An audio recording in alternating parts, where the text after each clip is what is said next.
Dobrý den, pro ty z vás, které jsem nemohl osobně navštívit na prodejnách, jsem si ještě připravil takové krátké představení jednotlivých modelů od značky F Barefoot. Celá kolekce vlastně teď bude se vyrábět u dvou výrobců. To, co ukazuji jako první bodky, tak je to vlastně výroba Asie. Je to vlastně výrobce, který dělal poslední 3 modelové řady. Byly to jarní, zimní, ale i podzimní boty. Všechny boty, které jsou dělané v Asii, jsou v podešvy prošité a jsou trošičku širší a vyšší v nártu než evropská produkce. V nabídce budou kožené boty, tenisky s polstrováním kolem kotníků, otevřené sandálky a uzavřené sandálky.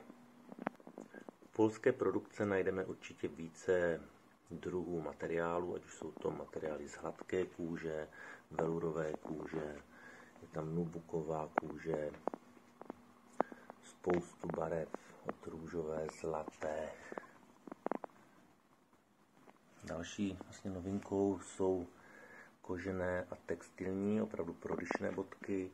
Potom je to kombinace textilie a kůže. A vlastně takové nejžádanější byly tenisky, které byl opravdu velký zájem, tak jsme se rozhodli, že nakonec přidáme ještě další vzory, jako byl třeba u papučích. Tenhle ten model Pink, chlapecký, graffiti a ještě přibude v teniskách model Bad Signal. Další novinkou jsou takové polootevřené bodky v několika střizích, chlapeckém a dívčím provedení. Když se podíváme podrobněji na asijskou produkci, tak jsou si opravdu hodně podobné. Tvarově je to hodně podobná bota, ale evropská produkce je užší vlastně kolem kotníku a jsou i trochu nižší v nártové části. Jinak je to opravdu střihově moc povedená botka. Dá se to i rozeznat podle loga. Evropská produkce má tohleto logo, asijská produkce bude mít trošku jiné logo. I podešva je vlastně trošku jiná.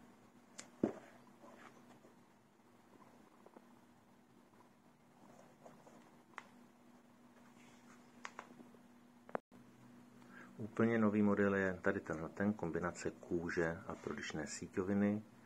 Uvnitř je také textilní počívka, takže boty jsou opravdu maximálně prodyšné. Krásně tvarovaná přední část, opravdu moc povedená botka. Navíc se najdete i tyhle tenisky s koženým okopem, s koženými zipy, polstrování kolem kotníků pro děti, které nemají rádi tenisky bez polstrování.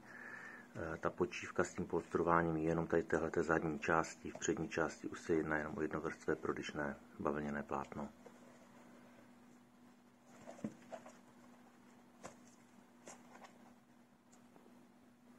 Největší ohlas si získaly tyhle tenisky bez polstrování kolem kotníků.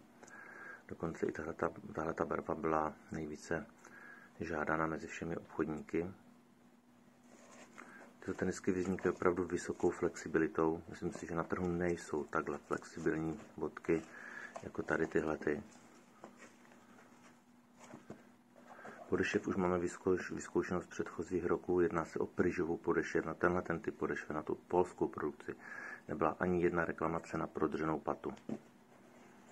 Takže hodně vzdušné, prodyšné tenisky za výhodnou cenu. Protože o tyhle tenisky byl opravdu velký zájem, takže jsme se během cesty rozhodli, že přibudou ještě další modely, které jsme vám vlastně ani neukazovali. Určitě zařadíme tenisku v téhleté barvě Pink Unicorn, která byla třeba například nejžádanější mezi papučkama. V teniskách uděláme i ten střih nebo tuhletu barvu a v chlapeckých přibude model Graffiti a ještě model Bad Signal. Poslední novinkou jsou polootevřené bodky, takové sandálky, nebo trochu vlastně můžou nahradit i balerínky. Zase krásně měkké, krásně tvarované v dívčích a v chlapeckých barvách.